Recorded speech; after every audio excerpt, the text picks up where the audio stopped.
Hey everyone, so I'm making this video here as you can see in the title, and it wasn't a good time. So one of the things that I always have to say right now is, if you can see a doctor about all of this, please go see a professional. Please don't do DIY. DIY is a last option, and if you have no other choice. But even if you do DIY, please be careful. Right now I would say the doctors didn't tell me exactly why I got gallstones, but first I'm going to talk about a list of things that I think might have caused them, and then I'm going to talk about my experiences going through the hospital and having the surgery. And please excuse my voice, I am still recovering right now. As well as having a swollen stomach area, which I really don't like because I'm trying so hard to reduce my weight and finally get the shape, but thankfully it says, healing is going to take about like a week or something for the swelling to calm down, so fingers crossed. As always, if you found this video useful, please subscribe and click the like button and bell button if you want to do all that stuff. Let's move on. Before I started transition about over a year ago, I was in a very depressed state. I was always lonely. I wasn't eating properly. I was snacking on a lot of junk food. I was overweight, and I wasn't like obese or anything, but I was definitely fat. And my sleeping pattern was absolutely terrible. I was suffering from insomnia and just overall bad health. And when your body's in overall bad health, you eat all that junk food, all that cholesterol and stuff, that can lead to some sort of buildup inside the body, and stuff that goes into the gallbladder. Now, I didn't have gallstones back then, but it could have started, and that's one of the things that could have led to this happening eventually. Well, before I started transition, I went on a very strict diet and I lost a lot of weight. And looking online, apparently this can also cause a buildup of the stuff that becomes gallstones in your gallbladder. The reasoning is, the most simple thing is, once your body is using up the fat and then it's getting get rid of the waste and stuff, all that waste is going through your body, your digestive system very quickly, and it goes through the gallbladder, and it, so stuff can get stuck there. Third thing, I have been on a very high dosage, and I'm also going to. Third thing, I'm going to be updating some of my other hormone update videos, just to add disclaimers in them, because throughout this year, over a year, I've been on a very high dosage. It's still within the safety limits from what I read online, but it's one of the higher dosages.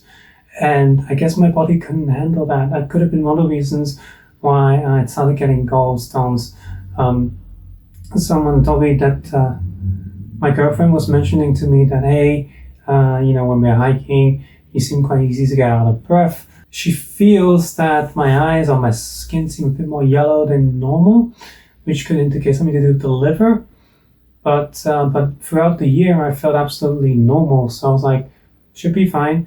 I did stop taking the highest dosage overall, but for such a long period of time, over a year, 13 months, that could have led to the gallstones building up in my gallbladder. And then finally, which is what I think is the culprit, is this one, I got impatient, I got greedy, just wanted to achieve those goals far too quickly. I saw a lot of people saying that they were taking progestin as well as their usual regimen to increase the growth of their breasts. Did this actually happen? Maybe, or could just be like everything else with my transition, things just started appearing more obvious after all these months. But the thing is, I was on a high dosage and adding more hormones to my body, that just wasn't a good mix. I took that on and off for about a month and a half or 2 months, something like that. So for me personally, I think that's the culprit. When I was in the hospital, of course, they asked me, have you been taking medication, this and that? And I said, yes, I'm transitioning, I've been taking hormones and stuff. They marked it down, etc. But when it came to diagnosis, telling me, hey, what could have caused it, they didn't say anything. Or maybe they didn't know. I was just in the public hospital and all that, so who knows?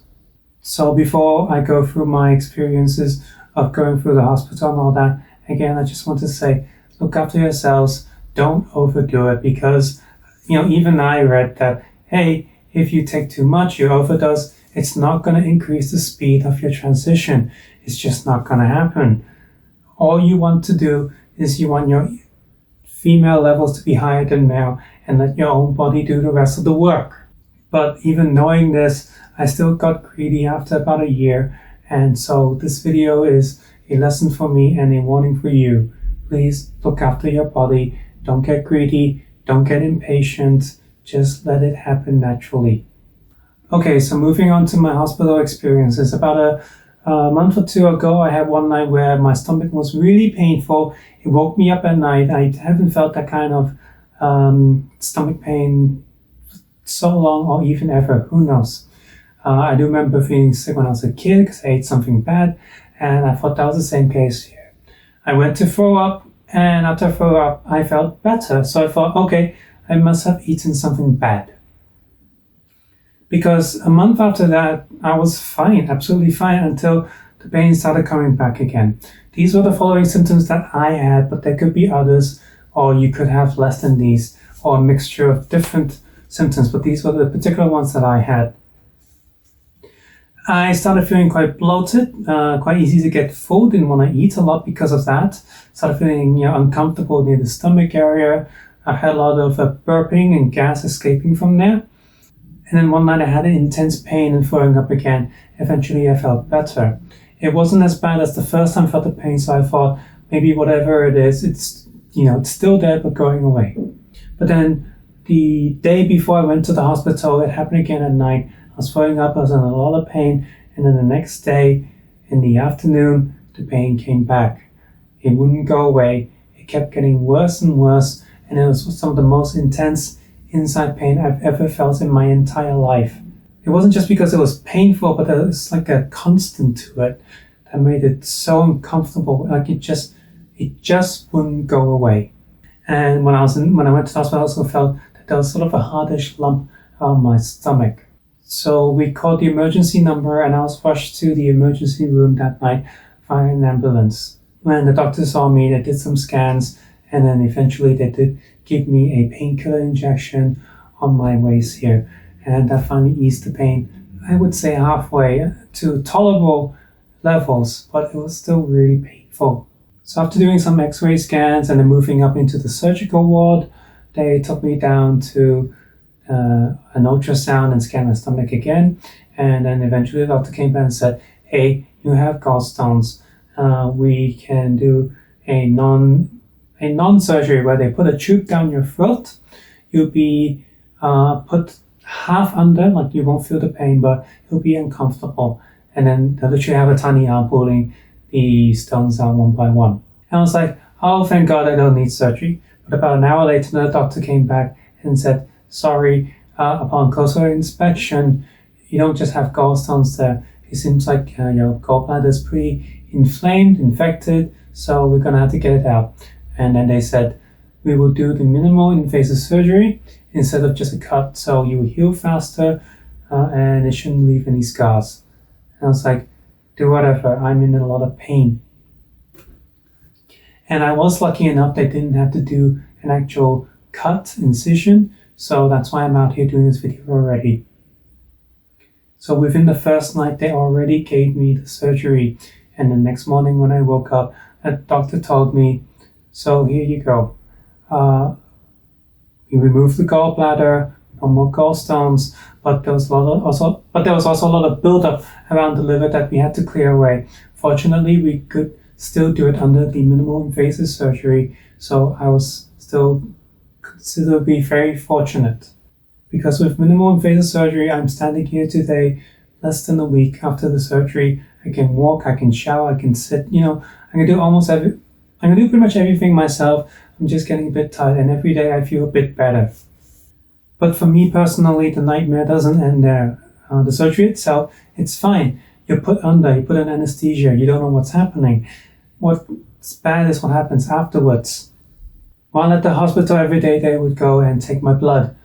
And that's uncomfortable, bearable. But then there was one doctor who decided he didn't want, all of the nurses were taking blood from the middle of my arm right here, which is tolerable, it's fine. One of the doctors decided that he would take blood from my hand, and it feels like burning fire, and he still failed and couldn't get any blood out of it. I was so annoyed with him. I was telling him, please just try my arm, that's where the nurses do it.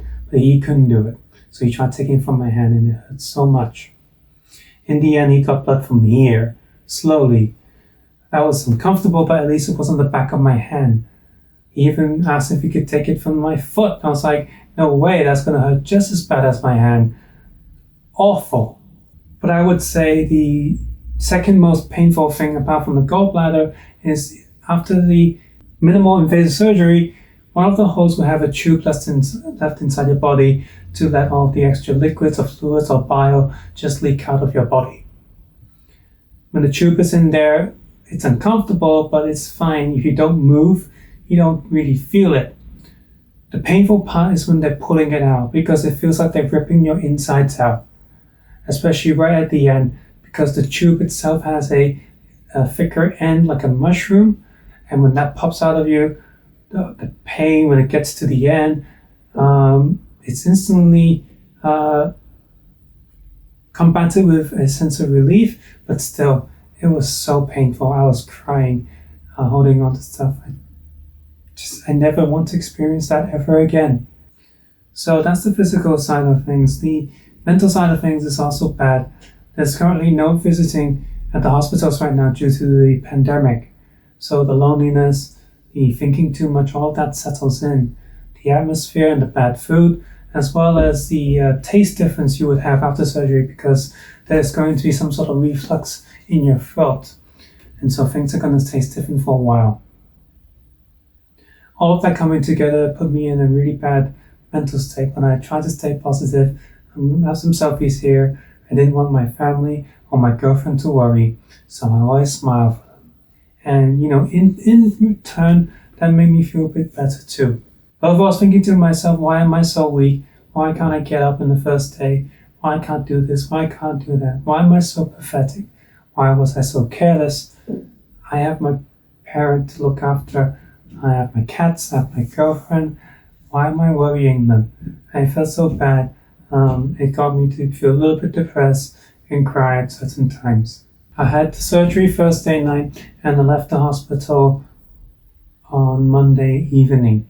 So all in all, that's not too many days. That's a very quick turnover, and I'm very glad I'm at home with my cats and my dad.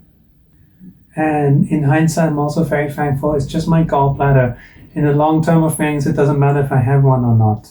I'm glad it wasn't my liver. I'm glad it wasn't my kidney that got infected. Like a lot of things in life, I feel like I have a second chance. So that's what I'm doing with this video here. It's a reminder for myself and a warning for everyone else. I mean, let's face it. If you're transitioning medically, no matter how normal you want your life to be, it will never be normal. Because we'll always be taking some sort of medication. We'll always be doing something different than other people. So we must take extra steps to look after ourselves. I know a lot of trans people, they take more effort to make themselves look more pretty, or if it's the other way around, more handsome, because we are so desperate to pass and so desperate to look like the gender we desire. But please don't forget the insides as well. You're gonna put extra effort into protecting your organs and your body. It's not just your looks, but your inside too. So thanks for watching this video. Hope it was somewhat informative. There's lots of information online. Please go and look for yourself, and just make sure you're doing your homework if you can't find a doctor. Take care. Have a nice day. I'll see you guys soon. Bye bye. Bye bye.